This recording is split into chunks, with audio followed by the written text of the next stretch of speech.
નમસ્તે વિદ્યાર્થી મિત્રો, ધોરણ 5 વિષય અંગ્રેજી યુનિટ 2 અમ્બ્રેલા સાર કલરફુલ પાર્ટ 4. અહીં એક્ટિવિટી 7 એ ઉદાહરણ પ્રમાણે ખાલી જગ્યા પૂરો. હવે તમને અહીં એક ઉદાહરણ આપેલું છે, તો જુઓ. પહેલા બેટ અને ધીસ ઇઝ અ બેટ એક શબ્દ લખેલો છે, સ્પેલિંગ લખેલો છે અને તેના પછી તેના પરથી વાક્ય બનાવેલું છે. ત્યાર પછી બાજુમાં બહુવચન બેટ્સ એટલે ચામાચીડિયા. ધીઝ આર બેટ તો તેના પરથી બહુવચનનું વાક્ય બનાવેલું છે. તેવી જ રીતે હવે અહીં અ જીરાફ, તો હવે અહીં એક જીરાફ છે અને સામે એક કરતાં વધારે 4 જીરાફ, તો આપણે ત્યાં બહુવચન થઈ જશે એટલે ત્યાં બહુવચનમાં જીરાફ. હવે તેના પરથી આપણે વાક્ય લખીએ તો કઈ રીતે, તો કે ધીઝ ઇઝ જીરાફ. અને હવે અહીં ધીઝ એનું બહુવચન થશે ધીસ, પણ કયું, તો કે THESE, અને ઇઝનું બહુવચન થશે આર અને જીરાફનું જીરાફ્સ.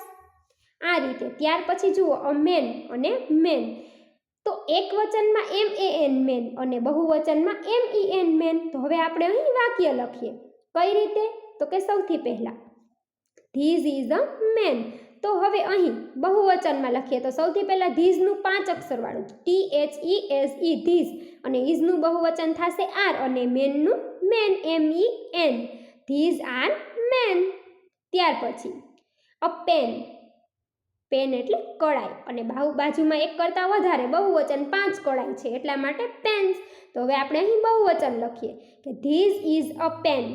હવે એનું એક વચન લખેલું આપણે અહીં ધીઝ ઇઝ અ પેન, હવે અહીં બહુવચન લખીએ ધીઝ આર પેન્સ. ધીઝનું બહુવચન ધીઝ, ઇઝનું આર અને પેનનું પેન્સ. ત્યાર પછી અહીં છે એરોપ્લેન, તો સૌથી પહેલા એન એરોપ્લેન, અને હવે તેનું આપણે વાક્ય લખીએ તો કે ધીઝ ઇઝ એન એરોપ્લેન. હવે બાજુમાં 2 એરોપ્લેન છે એટલે બહુવચન આવશે, તો એરોપ્લેન્સ. અને વાક્ય શું આવશે, તો કે ધીઝનું બહુવચન ધીઝ, ઇઝનું આર અને એરોપ્લેનનું એરોપ્લેન્સ, તો ધીઝ આર એરોપ્લેન્સ. ત્યાર પછી છે એન અમ્બ્રેલા, અને હવે અહીં આપણે એનું વાક્ય લખીએ કે ધીઝ ઇઝ એન અમ્બ્રેલા. શું કામ એન આવ્યો, કારણ કે AEIOU અંગ્રેજીના 5 સ્વરો છે અને આ સ્પેલિંગ છે એ યુથી ચાલુ થાય છે, તો આપણે એની આગળ એન લગાડેલું છે.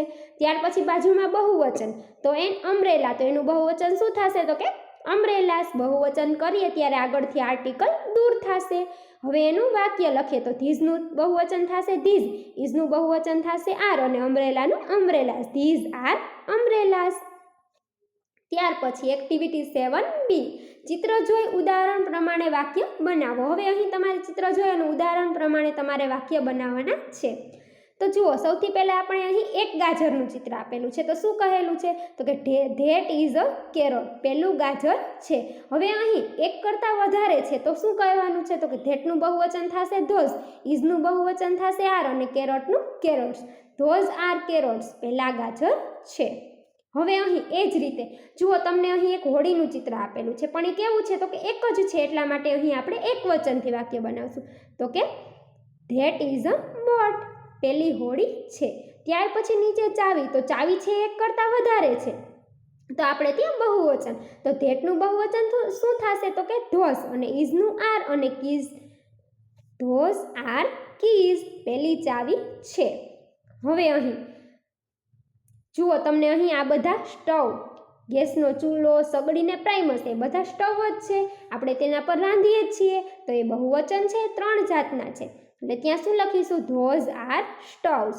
ત્યાર પછી અહીં કેમેરો, કેમેરો કેટલા છે, તો કે એક જ છે, તો આપણે ત્યાં લખીશું ધેટ ઇઝ અ કેમેરા. તો વિદ્યાર્થી મિત્રો, આવતા વિડીયોમાં આપણે એક્ટિવિટી 8 ભણીશું. જય હિન્દ, જય